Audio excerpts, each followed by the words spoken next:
CM साहब 1 minute में बात सुनते हैं और किसी के ये नहीं भेदभाव करते हैं। और मैं तो गांव दौड़ जा रहा हूँ। हर लोग मेरे से मतलब इतने प्रभावित है जिसकी कोई हद नहीं। देखो मैं ऊपर नीचे की बात नहीं करता, मैं अपने काम पे भरोसा रखता हूँ।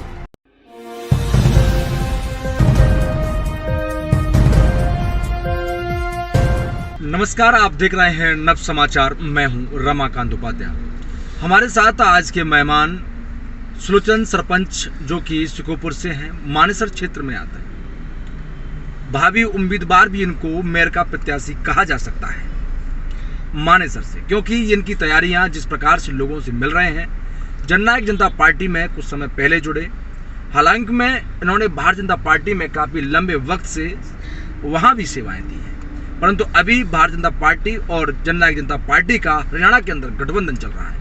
उन्हीं सब बातों को देखते हुए आज सुलोचन सरपंच से हम मानेसर के हालात को पूछने के लिए आए हैं। सुलोचन जी, सबसे पहले तो आपको दीपावली की हार्दिक शुभकामनाएं और बधाई। आपको भी समाचार के प्रति बहुत बहुत धन्यवाद। दीपावली की सभी भारतवासियों को मेरी तरफ से बहुत बहुत धन्यवाद जी। सरपंच साहब, जिस प्रकार से आप देख रहे हैं कि पहले आपको दीपावली की हार्दिक शुभकामनाएं और बधाई।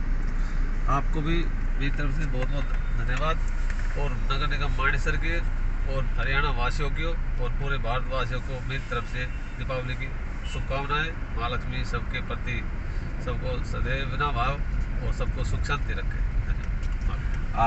सरपंच साहब, कैसे देख रहे हैं आप? जननायक जनता पार्टी में आ गए हैं, गांव-गांव जा रहे हैं, आप डोर कैंपेन आपने चला रखा है, लोगों के साथ नुक्कड़ सभाएं भी कर रहे हैं, बैठ रहे हैं, तो क्या लग रहा है मानेसर का? क्या आपको देखने को मिल रहा है? लोगों की समस्याएं कैसी हैं?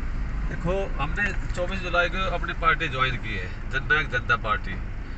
यशस्वी हरियाणा के उप मुख्यमंत्री दुष्यंत जी चौटाला जी के हमने विचारधारा से हमने ज्वाइन किए और मैं उसके बाद गांव-गांव डोर टू डोर जा रहा हूं और जो भी मूलभूत सुविधा, जो भी पानी की है, सीवर की है, लाइन की है, जो भी है, शिक्षा की है, हम अपनी तरफ से पूरा प्रयास कर रहे हैं।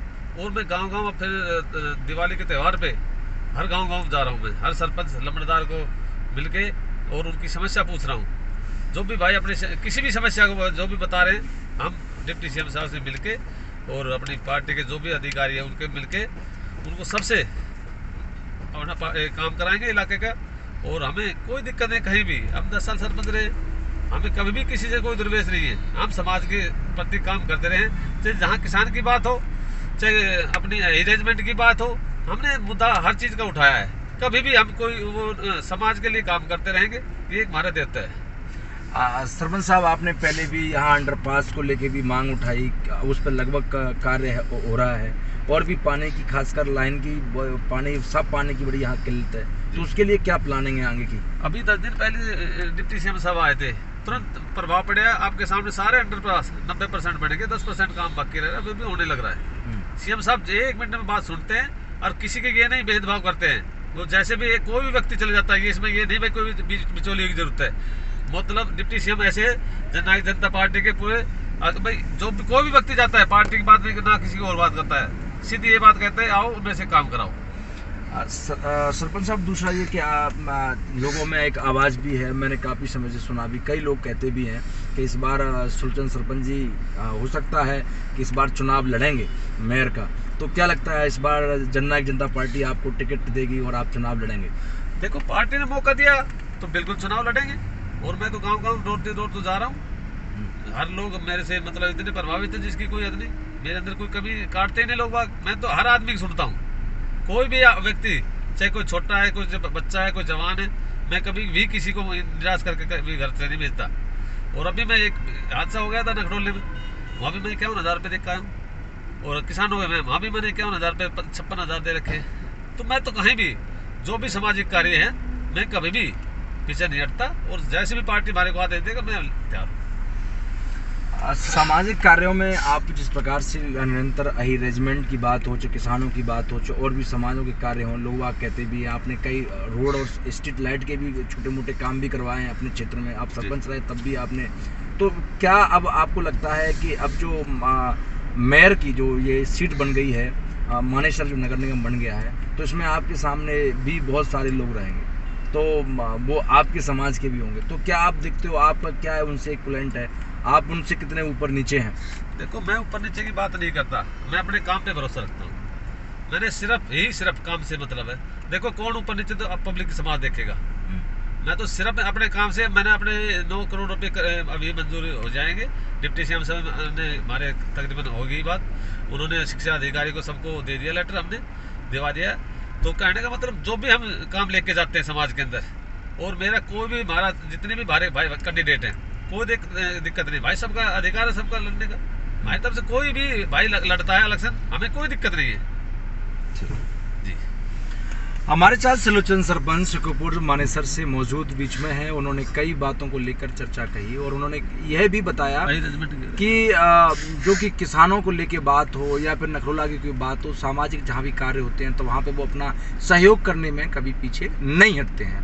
तो ये भी एक अपने आप में इनका एक गुण है या कर्म है, जिससे कि लोगों इनकी एक अपनी छवि है, जिस कारण बस इनसे लोग बाग जुड़ रहे हैं। सरपंच साहब, मैं एक चीज़ और जानना चाहूँगा, अहीर रेजिमेंट का मुद्दा काफ़ी लंबे वक्त से चल रहा है, तो कैसे आप इस चीज़ को देख रहे हैं? अभी तक उस पर कोई कार्रवाई नहीं हो रही, आप उसमें, जबकि उनके मुख्य जो सदस्य की जो टीम है उसमें आप कमेटी में हैं। बिल्कुल, इसमें कोई दो राय नहीं है। देखो, हम 4 फरवरी से निरंतर हमने इलाके के लोग इकट्ठे किए थे।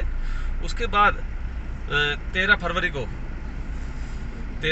को हमने कम से कम 10,000 आदमी इकट्ठे हुए थे।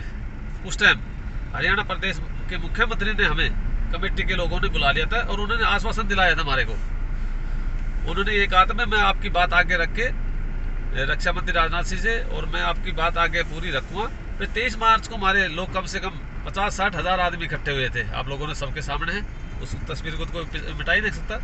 मतलब अहीर कौम ने और हमारे 24 बिरादरी के साथ मिल रहा है। अहीर रेजिमेंट के लिए हमारा पूरा मुद्दा है, और हमारी देश के प्रधानमंत्री तक हमारी बात आने लग रही है, और हम प्रयास कर रहे हैं। हम उसके लिए भी मुहिम हमारी भी पूरी जागरूक है, इसमें कोई दो राय की बात नहीं। और जहाँ बात किसानों की है, किसानों को भी आपके सामने देखा था, हम किसानों के लिए पूरी आवाज़ उठा रहे हैं। अब मीटिंग हुई है, अब उसका सलूशन सरकार नहीं निकाल रही है, उसमें थोड़ी बहुत अड़चन आ रही है, चलो उसका भी हम प्रयास कर रहे हैं। अब 30 इसी नवंबर को फिर एक मीटिंग है, बड़ा आंदोलन होगा, उसमें भी हमारा भाग रहेगा।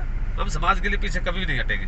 आज जिस प्रकार से अब मानेसर इंडस्ट्रियल एरिया है और बढ़ता है, यहाँ पे जनसंख्या का बढ़ रहा है, तो क्राइम भी बढ़ता है। जब जनसंख्या बढ़ती है तो वहाँ क्राइम भी होता है। तो क्या क्राइम को लेकर आप कभी किसी लोगों से चर्चाएं करते हैं कि इस प्रकार से अब यहाँ पर कभी आप आला अधिकारियों से, आप अपने डिप्टी सीएम साहब से आपने कभी चर्चा की हो कि इस पर क्या समाधान किया जाए, क्योंकि हर रोज़ कोई ना कोई घटना घट रही है?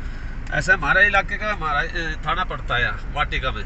मैंने कई बार उनसे भी ये कही है, जो भी अगर इस तरह की बदमाशी करता है, और अपने एसीपी साहब सुरेश जी, उनको भी मैंने कई बार कहा है, अगर इस तरह की कोई घटना होती है तो उसका जिम्मेवार आप लोग होते हो। अगर इस तरह की घटना का बढ़ावा देते हैं तो समाज के लिए वो गलत होता है।